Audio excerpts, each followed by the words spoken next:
Terapi intravena. Terapi intravena adalah tindakan yang dilakukan dengan cara memasukkan cairan, elektrolit, obat, dan atau nutrisi ke dalam tubuh secara parenteral melalui pembuluh darah vena. Terapi ini umumnya disebut sebagai terapi infus atau infusan dan dapat dilakukan dengan dua jenis cairan, kristaloid dan koloid. Tujuan terapi intravena yang pertama, memberikan atau menggantikan cairan tubuh yang mengandung air, elektrolit, vitamin, protein, lemak, dan kalori yang mana sudah tidak dapat dipertahankan secara adekuat melalui pemberian oral. Yang kedua, memperbaiki keseimbangan asam basa. Yang ketiga, memperbaiki volume komponen-komponen darah. Yang keempat, menyediakan jalan masuk atau pemberian obat-obatan ke dalam tubuh. Yang kelima, memonitor tekanan vena sentral atau CVP. Yang keenam, memberikan nutrisi pada saat sistem pencernaan diistirahatkan yang bisa disebabkan karena gangguan penyakit atau cedera. Standar operasional prosedur pemasangan infus. Yang pertama, cuci tangan. Yang kedua, dekatkan alat. 3. Jelaskan kepada pasien tentang prosedur dan sensasi yang akan dirasakan selama pemasangan. Yang keempat, atur posisi pasien. Kelima, siapkan cairan dengan menyambung botol cairan dengan selang infus dan gantungkan pada standar infus. Keenam, menentukan area vena yang akan ditusuk. Ketujuh, pasang alas. Yang kedelapan, pasang tourniquet pembendung kurang lebih 15 cm di antara vena yang akan ditusuk. 9. Pakai sarung tangan. 10. Desinfeksi area yang akan ditusuk dengan diameter 5-10 cm. 11. Tusukan intravena catheter ke vena dengan jarum menghadap ke jantung. 12. Pastikan jarum intravena masuk ke vena. Ke-13. Sambungkan jarum intravena dengan selang infus. 14. Lakukan fiksasi ujung jarum intravena di tempat insersi. 15. Tutup area insersi dengan kasak kering dan plester. 16. Atur tetesan infus sesuai program medis. 17. Lepas sarung tangan. 18. Pasang label pelaksanaan tindakan yang berisi nama pelaksana, tanggal, dan jam pelaksana. 19. Bereskan alat. 20. Cuci tangan kembali. 21. Observasi dan evaluasi respon pasien, catat pada dokumentasi keperawatan. Teknik postural drainase. Postural drainase adalah teknik pengaturan posisi tertentu untuk mengalirkan sekresi pulmoner pada area tertentu dari lobus paru dengan pengaruh gravitasi. Pada umumnya, untuk kasus batuk pilek yang ringan hanya dibutuhkan 1-2 kali fisioterapi. Tapi untuk kasus yang berat bisa dibutuhkan 7 kali bahkan lebih. Kondisi yang mengizinkan fisioterapi. Yang pertama, dokter menyarankan anak menjalani fisioterapi. Yang kedua, batuk pilek ringan, tidak disertai demam, dan lamanya belum lebih dari 3 hari. Hindari fisioterapi apabila 1. Kondisi batuk pilek yang dialami anak tergolong berat atau disertai demam. 2. Anak mengalami sesak nafas yang parah, karena dengan fisioterapi malah bisa menambah sesaknya. Ketiga, anak baru saja menghabiskan makanannya, karena dapat mengakibatkan muntah. Seperti apa penanganannya? Jika anak Anda mengalami hidung tersumbat dan batuk berdahak, Anda bisa mencoba teknik tepukan yang dinamakan percussion. Caranya mudah. Yang pertama, pastikan anak dalam posisi tengkurap dan letakkan bantal di bawah perut. Pastikan bantal itu tidak terlalu tebal. 2. Condongkan sedikit posisi bantal dengan kedudukan kepala bayi ke bawah dan kaki di atas. Pastikan kaki tetap lurus. 3. Bentuk telapak tangan Anda seperti cupping dan gunakan kekuatan dari pergelangan tangan untuk menepuk perlahan di punggung atau dada bayi. 4. Tepukan telapak tangan Anda kurang lebih 15 menit dan berpindah posisi di kiri dan kanan tubuh bayi. 5. Reaksi yang biasa timbul pada bayi Anda akan terbatuk-batuk dan terkadang muntah sekresi lendir. 6. Sebelum fisioterapi, bayi disinari dulu dengan sinar inframerah. Kalaupun tidak ada, bisa menggunakan sinar matahari pagi untuk memberikan efek relaksasi pada otot pernapasan, sehingga bayi merasa lebih nyaman.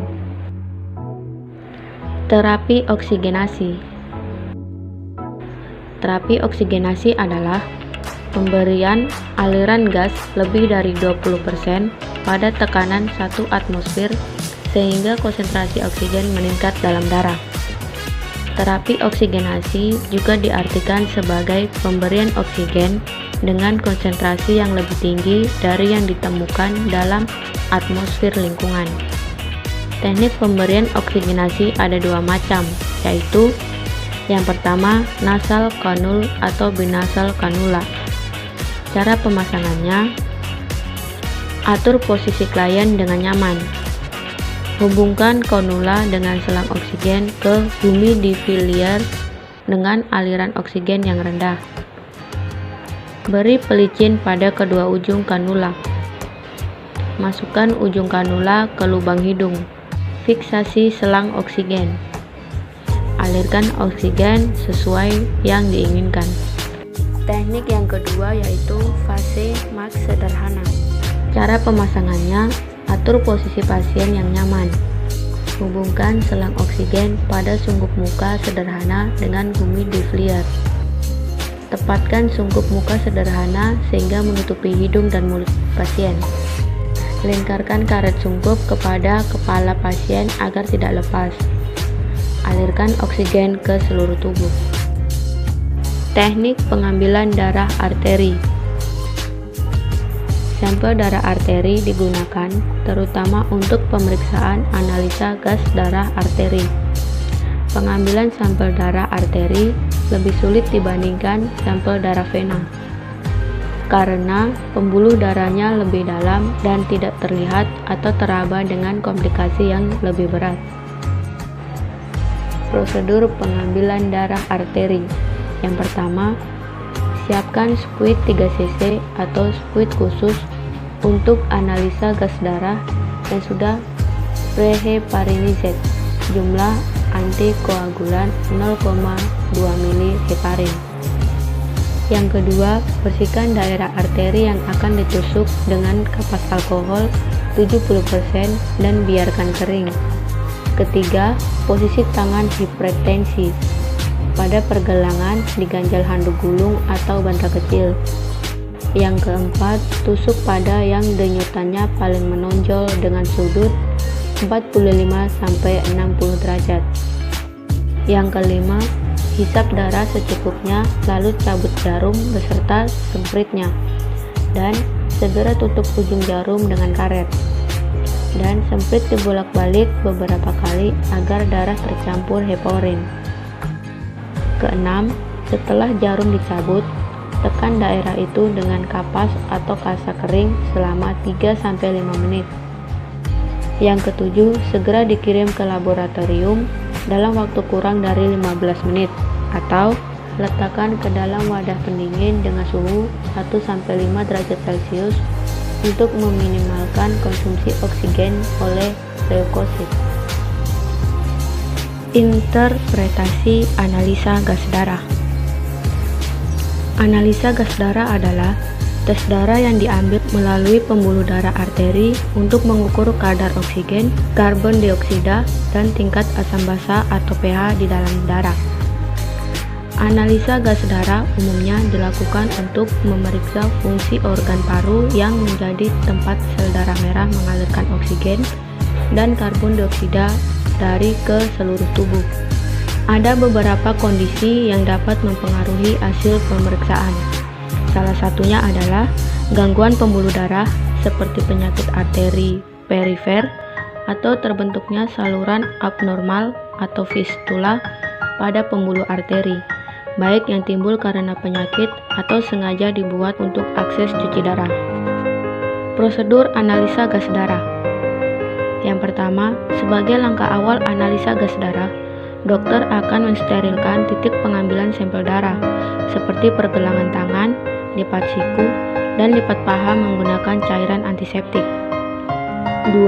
Setelah menemukan pembuluh darah arteri, yaitu pembuluh darah yang berdenyut, dokter akan memasukkan jarum suntik melalui kulit menuju pembuluh darah tersebut. Jumlah darah yang diambil biasanya 1 mili. 3. Setelah sampel darah sudah diambil, jarum suntik akan dilepas secara perlahan dan area suntik akan ditutup perban. 4. Untuk mengurangi potensi pembengkakan, tekan area suntik selama beberapa menit setelah jarum suntik dilepas. 5. Sampel darah akan segera dibawa ke laboratorium untuk melalui proses analisa. Perawatan tracheostomi. Tracheostomi adalah bukaan atau lubang yang dibuat dengan insisi bedah atau dengan membuat sayatan pada kulit dan menembus ke dalam trakea atau batang tenggorokan. Prosedur tersebut sering dilakukan dalam situasi darurat dengan tujuan menghindari tenggorokan dari reaksi alergi atau pertumbuhan tumor. Prosedur perawatan tracheostomi. Yang pertama, melakukan pengisapan selang. Meliputi, siapkan peralatan yang dibutuhkan. Cucilah tangan Anda secara menyeluruh. Siapkan dan lakukan pekajian pada kateter. Siapkan pasien dan ambil larutan garam atau NaCl. Masukkan kateter tersebut dan pasang penghisap. Biarkan pasien menarik nafas sesaat. Yang kedua, membersihkan selang trakea. Meliputi, kumpulkan peralatan. Cuci tangan Anda, rendamlah selang trakea, bersihkan selang trakea, pasanglah kembali selang ke dalam lubang tracheostomi. Yang ketiga, membersihkan stoma. Meliputi, periksalah stoma, bersihkan stoma dengan antiseptik, ganti pembalut secara teratur. 4. Menguasai perawatan sehari-hari. Meliputi, lindungi selang trakea saat berada di luar. Hindari aktivitas berenang dan pertahankan untuk menghirup udara lembab. Teknik transfusi darah. Transfusi darah adalah prosedur yang dilakukan pada orang yang mengalami kekurangan sel darah merah dalam tubuh. Kondisi ini bisa terjadi akibat pendarahan atau produksi sel darah merah yang tidak memadai. Apa saja persiapan sebelum menjalani transfusi darah? Yang pertama, mendiskusikan manfaat dan risiko transfusi darah. Kedua, menanyakan apakah pasien memiliki kondisi alergi berat. Yang ketiga, melakukan pemeriksaan golongan darah untuk dikirim ke bank darah. Bank darah akan memeriksa golongan darah serta melakukan crossmat untuk menentukan donor darah yang tepat. Yang keempat, pada kondisi darurat, pasien biasanya akan langsung menerima transfusi darah berdasarkan tipe golongan darah dan resus yang dimiliki. Persiapkan posisi pasien. Persiapkan pasien dalam keadaan rileks dan tetap berada di atas tempat tidur. Lengan yang digunakan untuk transfusi dalam keadaan ekstensi. Prosedur transfusi darah. Yang pertama, transfusi darah umumnya dapat berlangsung hingga 4 jam atau lebih cepat tergantung jenis darah dan banyaknya darah yang diberikan. Yang kedua, pasien bisa diminta bersandar di kursi atau berbaring di tempat tidur. Ketiga, setelah itu, dokter akan menusukkan jarum ke pembuluh darah di sekitar lengan. Keempat, jarum yang masuk ke pembuluh darah lalu dihubungkan dengan kateter atau selang tipis yang tersambung pada kantong darah. Kelima, pada tahap ini, darah akan dialirkan dengan menggunakan selang tipis dari kantong darah menuju ke pembuluh darah. Yang keenam, pada 15 menit awal transfusi darah, kondisi pasien akan terus dipantau untuk memastikan pasien tidak mengalami reaksi alergi. Bila gejala-gejala reaksi alergi terjadi, prosedur dapat segera dihentikan. Yang ketujuh, setelah 1 jam tes berjalan dan reaksi alergi tidak ditemukan, dokter atau perawat bisa mempercepat proses transfusi darah. Setelah transfusi darah, dokter atau perawat akan melepaskan selang yang sebelumnya dimasukkan ke pembuluh darah.